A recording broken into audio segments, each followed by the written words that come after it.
Olá, este é o Senado Notícias Revista. Confira agora notícias que são destaque no Senado Federal.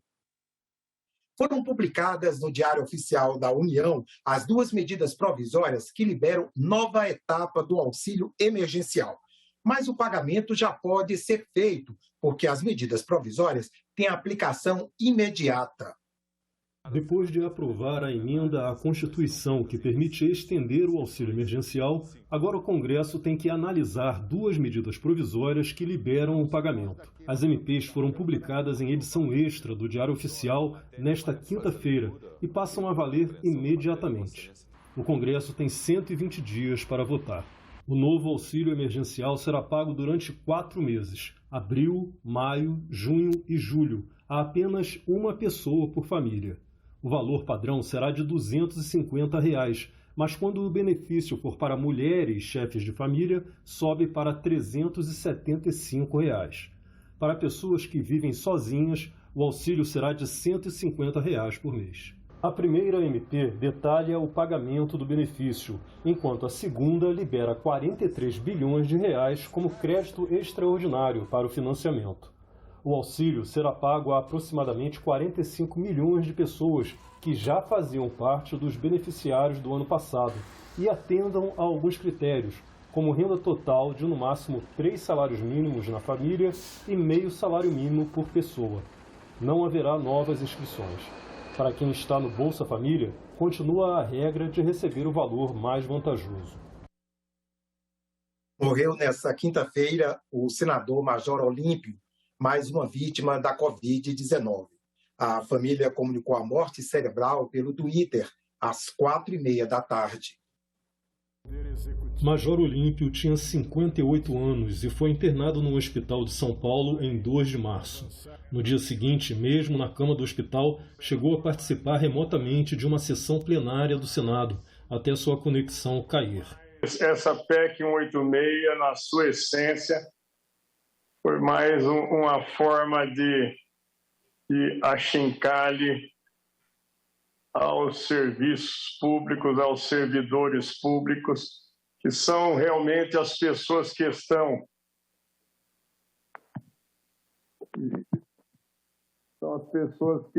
nesse momento defendendo a sociedade. O senador foi transferido para a UTI no dia 5 por causa de agravamento do quadro clínico e precisou ser entubado 2 vezes, no dia 6 e no dia 10. Ele foi eleito senador em 2018 com mais de 9 milhões de votos, a maior votação de São Paulo, e se tornou líder do PSL no Senado. Antes, ele já tinha sido deputado federal de 2015 a 2019 e deputado estadual de 2007 a 2015. Neste ano, se candidatou a presidente do Senado, mas deixou a disputa para apoiar a senadora Simone Tebet.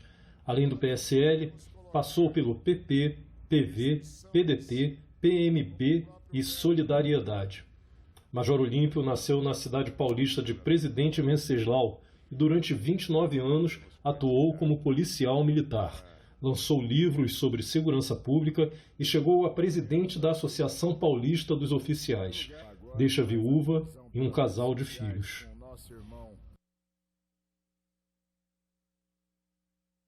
Major Olímpio foi o terceiro senador que morreu após contrair a Covid-19. Em fevereiro, morreu José Maranhão, do MDB da Paraíba, aos 87 anos. E em outubro, Harold de Oliveira, do PSD do Rio de Janeiro, aos 83 anos. Diversos congressistas usaram as redes sociais para desabafar sobre a perda do senador Major Olímpio. O presidente do Senado, Rodrigo Pacheco, decretou luta oficial de um dia e o hasteamento da bandeira do Brasil a meio mastro. Logo após o anúncio da morte do senador Major Olímpio, vários senadores se manifestaram pelas redes sociais. O senador Humberto Costa destacou que o Senado perde o seu terceiro membro para a Covid e apresentou condolências à família, aos amigos e eleitores do Major Olímpio. A senadora Elisiane Gama, líder do bloco Senado Independente, escreveu que, embora divergentes em alguns aspectos políticos, éramos grandes colegas e, com respeito mútuo, tanto no Senado como na Câmara dos Deputados. Randolph Rodrigues publicou: recebi consternado a notícia do falecimento do senador Major Olímpio. Envio os meus sinceros e profundos sentimentos à família e aos amigos do senador, que infelizmente não resistiu à Covid-19. Também pela rede social, o líder do governo, senador Fernando Bezerra Coelho, disse: perdemos um grande companheiro, um grande brasileiro, que serviu com honradez o seu querido estado de São Paulo. Os outros 2 senadores pelo estado de São Paulo também se manifestaram. José Serra disse que lamenta muito a perda do senador Major Olímpio e que, a despeito de algumas divergências políticas, sempre estivemos juntos nos projetos em prol de São Paulo e do Brasil.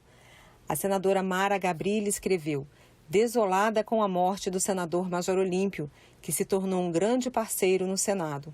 O estado de São Paulo e o Brasil perdem um senador atuante e combativo. Companheira de partido do senador Major Olímpio, a senadora Soraya Tronic escreveu: estou sem chão. Perdi um irmão, perdi um amigo, um grande exemplo de retidão. O Covid calou mais uma voz, uma grande voz.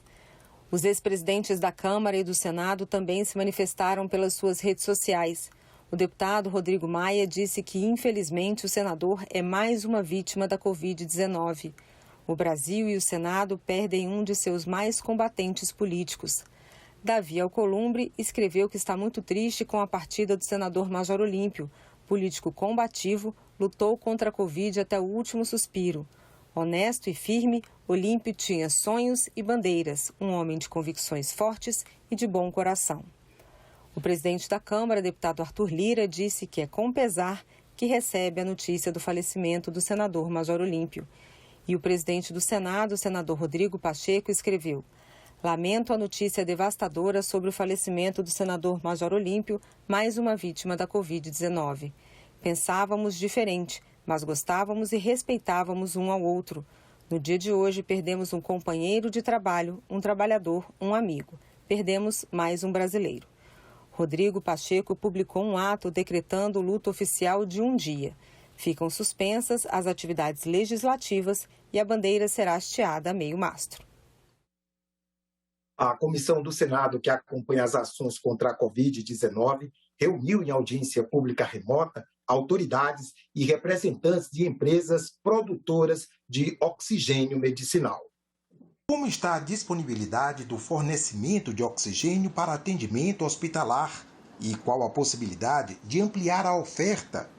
Com a pandemia do novo coronavírus, o Brasil inteiro viu-se num sufoco.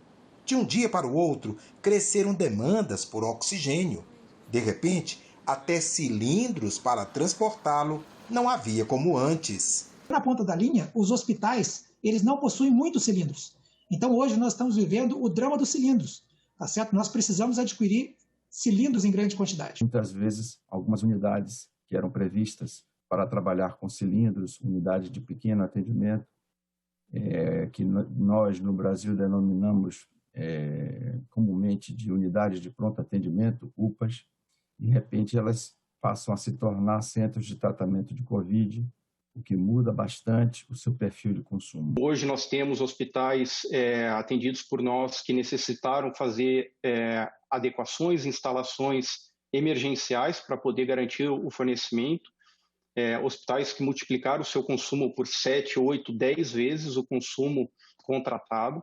E isso pressiona toda uma cadeia logística. Com as necessidades crescentes de oxigênio, a Anvisa chegou a dar autorização especial para esses tempos de pandemia, novo padrão de pureza e outras adequações. Autorização de produzir, distribuir gases medicinais utilizando a estrutura de gases industriais, enquanto perdurar a pandemia. A urgência no atendimento levou empresas a trabalharem com o máximo da capacidade. Nossa empresa, senhores, vem adotando, desde março do ano passado, uma série de ações para aumentar nossas capacidades de produção e também para garantir que nós estejamos trabalhando com as nossas equipes nas nossas capacidades máximas, tanto de produção como de distribuição de produto. Estamos fazendo o possível, como todas as empresas, trabalhando aí 24 horas, principalmente quem não tem restrições em termos de leis trabalhistas, para poder manter o fornecimento contínuo do oxigênio nos hospitais. As empresas dependem de informações atualizadas das secretarias de saúde para que o fornecimento de oxigênio não venha a faltar. Como fornecedor de gás, nós não temos a capacidade de prever a demanda. Nós temos condição de conhecê-la, de trabalhá-la, mas a capacidade de prever a demanda, os dados epidemiológicos da doença... 15 segundos. Elas são obtidas em contatos com as secretarias de saúde e é esse o trabalho que temos feito. Durante a sessão do Congresso, na última quarta-feira, senadores e deputados analisaram vetos do presidente Jair Bolsonaro a propostas aprovadas pelos parlamentares. Entre os vetos derrubados, um impedia compensação financeira aos profissionais e trabalhadores de saúde incapacitados para o trabalho em virtude da Covid-19. O texto aguarda promulgação. Tanto a Câmara dos Deputados como o Senado derrubaram o veto do presidente Jair Bolsonaro ao projeto que prevê indenização de R$50 mil para médicos, enfermeiros, fisioterapeutas e outros profissionais de saúde que ficaram permanentemente incapacitados após serem infectados pelo coronavírus. O presidente vetou totalmente a proposta. O argumento é que ela seria inconstitucional. Com a derrubada do veto, as indenizações ficam mantidas. O presidente vetou com os argumentos que não nos convenceram de hipótese nenhuma. Nós não estamos no momento pior da pandemia. Esses profissionais continuam trabalhando, agora melhorou um pouco, porque parte desses profissionais foram imunizados com a vacina, com a primeira e segunda dose, o risco de morte é menor, mas foram vários óbitos que aconteceram e várias sequelas que ficarão. O veto mais polêmico analisado em separado pelos parlamentares é o que altera o marco legal de saneamento. A lei facilita a entrada de empresas privadas no mercado. O presidente Jair Bolsonaro decidiu vetar a parte que trata de um período de transição de 30 anos para que os contratos firmados pelas empresas estatais sejam mantidos nas regras anteriores à lei. Na prática, isso atrasaria a entrada da iniciativa privada no setor. Esse veto desagradou parlamentares, mas ele acabou sendo mantido. Portanto, obviamente, esses vetos não irão à Câmara dos Deputados. Outro veto que teve votação separada na Câmara, mas acabou sendo retirado de pauta no Senado, é o que derrubou dispositivos do pacote anticrime. Um dos pontos mais polêmicos da proposta foi a criação da figura do juiz de garantias, que é um magistrado responsável apenas pela supervisão de uma investigação criminal, não sendo ele quem decidirá sobre o caso. Tem uma questão aí que é a questão de proibir a audiência remota, de videoconferência na prisão em flagrante. Então, imagine agora, nesse período de pandemia, se tiver que ser presencial, vai ser um caos. Mas houve um erro formal com relação às audiências por teleconferência. Então, nós não estamos conseguindo resolver esse assunto sem uma nova consulta prévia aos líderes, de forma que, mesmo estando no estágio de já aprovado na Câmara, eu solicitei ao presidente Rodrigo Pacheco que, se possível, promova a retirada de pauta desse item para que a gente aprecie na próxima sessão, já que teremos a sessão nos próximos dias para votar o orçamento da União. Já passa de 10 o número de estados que adotaram medidas como a interrupção de atividades não essenciais e o toque de recolher, reduzindo a circulação das pessoas. Mas a pandemia avança e não dá sinais de recuo. O que fazer? A imunização segue num ritmo muito lento. No momento, só temos as vacinas de Oxford Fiocruz e Coronavac Butantan. Até que as outras contratadas cheguem, temos pelo menos 2 a 3 meses pela frente. A solução urgente é prevenir o contágio, evitar as aglomerações, reduzindo a circulação de pessoas. Uma medida que implica consequências para a economia e um custo político para as autoridades responsáveis. Isso afeta a economia, que isso gera desemprego, desestabilização social, mas nós estamos em uma guerra contra um inimigo oculto. E, por enquanto, A única arma que se tem é exatamente essa. Distanciamento é uma medida de proteção voluntária que busca evitar o contato físico com outras pessoas. O isolamento é aplicado a quem teve contato com alguém infectado ou com sintomas. A quarentena é obrigatória e visa restringir a circulação de pessoas em determinados ambientes. Já o lockdown determina a paralisação total do deslocamento de pessoas, exceto para a compra de alimentos, remédios ou quem trabalha em serviços essenciais.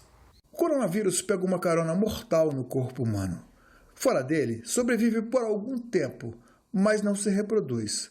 Até que 70% das pessoas sejam vacinadas, o jeito é ficarmos distantes uns dos outros. Mas de que maneira? Março de 2020, início da primeira onda. O governo do Distrito Federal decretou uma quarentena. Somente as atividades essenciais permaneceram em funcionamento. Poucas pessoas foram às ruas, mas nenhuma ação repressiva foi executada. Em 5 de maio, São Luís foi a primeira capital a pôr em prática a experiência mais próxima de um lockdown. Reduziu drasticamente a circulação de pessoas, bloqueando vias estratégicas. Quem saía às ruas precisava justificar a necessidade do deslocamento. Ainda que nos bairros mais pobres a adesão tenha sido menor, o sucesso da operação foi traduzido na queda do número de casos e internações. Hoje, quase um ano depois, no auge da segunda onda, seria possível executar o lockdown? Como seria feito? Em nível nacional? Nós temos que adotar uma série de medidas de isolamento social, inclusive em termos nacionais. Isso não significa necessariamente um lockdown nacional, mas em várias regiões onde já tem havido um colapso do sistema de saúde, medidas heróicas como essa precisam ser tomadas. E outras que podem, como seja o controle em portos, aeroportos, o controle nas estradas, isso tudo precisa ser feito para impedir que nós venhamos a vivenciar uma tragédia sem igual na nossa história. Que mais vacinas venha para o Brasil e que se vacine o braço do povo brasileiro. Esse é o caminho. Mais vacinas e menos lockdown. Essa semana, a equipe do programa Ecosenado gravou por videochamada uma entrevista com o médico sanitarista da Fiocruz, Cláudio Maierovitch. A íntegra da entrevista você vai ver na edição de abril do programa, que estreia no próximo dia 3. Mas a coluna Momento Eco de hoje mostra trechos dessa entrevista. Confira agora. Em um artigo publicado em maio do ano passado, o professor Cláudio Maierovitch fez uma estimativa de que seria necessário 1 ano até que a pandemia de coronavírus chegasse a um patamar de maior estabilidade. Ele também escreveu neste mesmo artigo que, se nenhuma medida significativa fosse tomada para frear a disseminação do vírus, teríamos que enfrentar possivelmente cerca de 500 mil óbitos aqui no Brasil até que essa situação de estabilidade fosse alcançada. Mas na entrevista que nós gravamos com ele agora, ele reavaliou esta previsão. Eu, na minha experiência em vigilância, em epidemiologia, em saúde pública, nunca vivi uma crise desse tamanho, espero não viver uma outra de novo.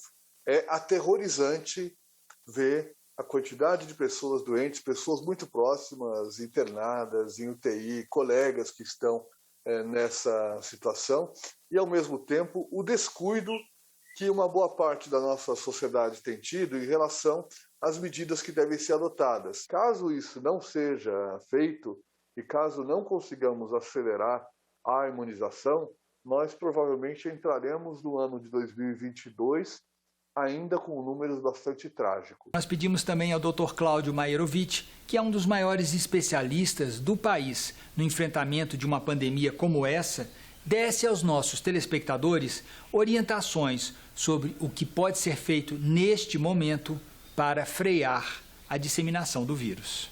Esse é o momento de a gente dar vazão para os nossos medos, porque eles são muito justificados.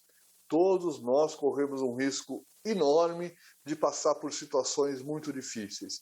Então vamos cuidar, a vacina está chegando, mas ainda não chegou para a maior parte da população. Então vamos nos comportar como se ela ainda não tivesse chegado, porque de verdade nós ainda não estamos protegidos. Nós temos é que manter distância, ficar dentro de casa e não ficar em ambientes fechados, usar máscara, adotar todas as medidas, as mais rígidas que nós pudermos, para evitar a transmissão do vírus. A íntegra dessa entrevista você vai ver na edição de abril do programa Eco Senado. E a coluna Momento Eco de hoje termina aqui, desejando para vocês um bom final de semana, com distanciamento social e tomando todas as medidas possíveis para evitar a disseminação do coronavírus. Tchau! Criado para reduzir as chances de contaminação do coronavírus, o sistema de deliberação remota do Senado brasileiro foi o primeiro no mundo e está completando um ano neste dia 20. Sábado e domingo, às 19h30, a TV Senado vai exibir um documentário sobre essa tecnologia inovadora. A epidemia do coronavírus, ela me parece uma questão de tempo. O mundo todo se preocupa com o vírus que nos atormenta e no Brasil estimulam oficialmente a concentração popular no próximo domingo. Não é brincadeira, é importante que todos nós tenhamos a consciência e o parlamento terá a consciência à altura do tamanho da sua responsabilidade. No sábado, na hora do almoço, o presidente Davi me liga no Viva Voz com o presidente Rodrigo Maia, perguntando: Bandeira, vocês têm alguma solução para a deliberação remota? E não tinha, né? Tinha que fazer uma primeira reunião. Mas eu disse: olha, presidente, nós não temos nenhum protótipo ainda, mas temos uma ideia que seria assim, assado, o senador tira foto, recebe uma senha, recebe um código a mais pelo celular e acho que é seguro sim. E aí, então ele disse: pois então agora prioriza esse projeto que eu acho que vai acontecer. O presidente do Senado, Davi Alcolumbre, testou positivo para o novo coronavírus. Na hora que ele testa positivo, automaticamente eu entro em quarentena. Eu não podia arriscar minha equipe, eu podia ter sido contaminado na segunda anterior. Né? Então eu venho para casa e piloto essas três frentes, na verdade. Uma frente com a área de comunicação, como transmitir na TV Senado, como garantir que o povo avise a sessão. Uma área com o pessoal de TI, para permitir a segurança do voto e a própria solução de computadores. E uma área com o pessoal da Legislativa, né, da Secretaria-Geral da Mesa, né, que tinha que preparar para votar desse jeito. Essa sessão está tendo esse caráter, ao mesmo tempo histórico, mas também experimental. Eu peço mais uma vez a compreensão e a ajuda de todos, que estamos numa situação extremamente excepcional. Alguns não conseguiram se conectar, mas ainda assim o Senado garantiu que eles falassem por um 0800. De um telefone convencional, ele ligava para o 0800 e entrava na sessão.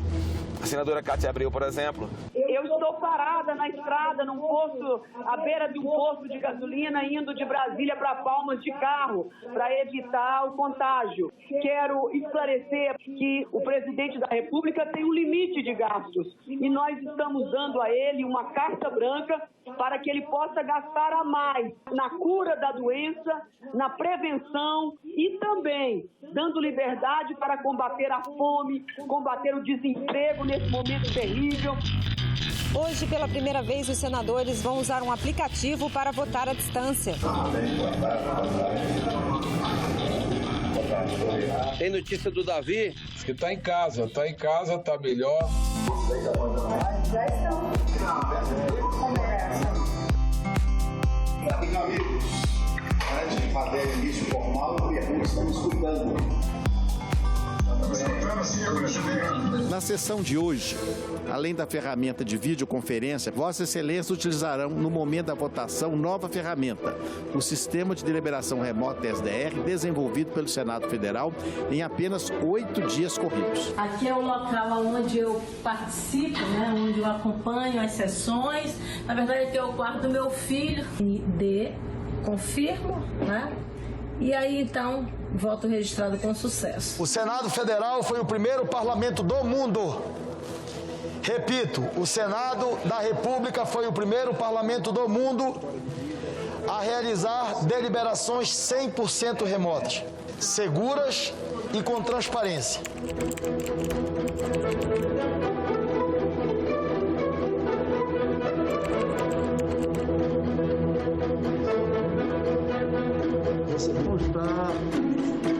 Em tempos de de tamanha gravidade, que bom que tivemos o parlamento funcionando, debatendo, fiscalizando e assim ajudando o país a enfrentar esse momento tão difícil, tão triste e tão desafiador. Uma pesquisa do Data Senado revela que 14% dos brasileiros não querem se vacinar. Outro dado, a maioria dos entrevistados defende o valor de R$ 600 para o auxílio emergencial. Segundo pesquisa do Data Senado, 46% dos brasileiros acreditam que a pior parte da crise econômica ainda está por vir. Para 24%, a economia vive seu pior momento agora. 79% da população acredita que a situação econômica do país só vai melhorar quando a maioria dos brasileiros estiver vacinada. A pesquisa também avaliou a intenção das pessoas de se vacinarem e concluiu que 84% quer sim tomar a vacina. Entre esses, 53% acredita que devem ser vacinados ainda em 2021. Entre os 14% que disseram que não tomariam a vacina, o principal motivo é a falta de confiança no imunizante. Outros motivos para não se imunizar seriam não ser do grupo de risco, ter medo dos efeitos colaterais, ser contra a vacinação de modo geral e outros motivos. A pesquisa do Data Senado também quis saber a opinião das pessoas sobre o auxílio emergencial, que inclusive já foi até aprovado na PEC emergencial com limite de gasto de 44 bilhões de reais. A primeira pergunta sobre o assunto foi saber se as pessoas concordam com a retomada do pagamento. 83% defendem a volta do auxílio emergencial, 15% não e 2% não quiseram responder. Segundo a pesquisa, 69% querem que o auxílio seja de R$ 600, como foi no início da pandemia. 10% pedem R$ 500, 6% R$ 400, 10% pedem R$ 300. Outros valores foram defendidos por 2% dos entrevistados e 3% preferiram não responder. Para 79% dos entrevistados, o auxílio foi a principal fonte de renda durante a pandemia. O desemprego é assustador. Mais de 14 milhões, e já falam em 20 milhões, a 60 milhões de brasileiros vivendo na pobreza e na miséria. Nesse caos todo no nosso país, mais de 100 milhões de pessoas suplicam, pedem, imploram o auxílio emergencial, que deveria ser de R$ 600. O Senado entrevistou por telefone 1.000 pessoas com 16 anos ou mais. A pesquisa foi realizada entre os dias 17 e 18 de fevereiro. Nós ficamos por aqui. Para rever as reportagens desta edição, acesse nossa página na internet, senado.leg.br/TV. E nós encerramos esta edição expressando os nossos sentimentos pela morte do senador Major Olímpio.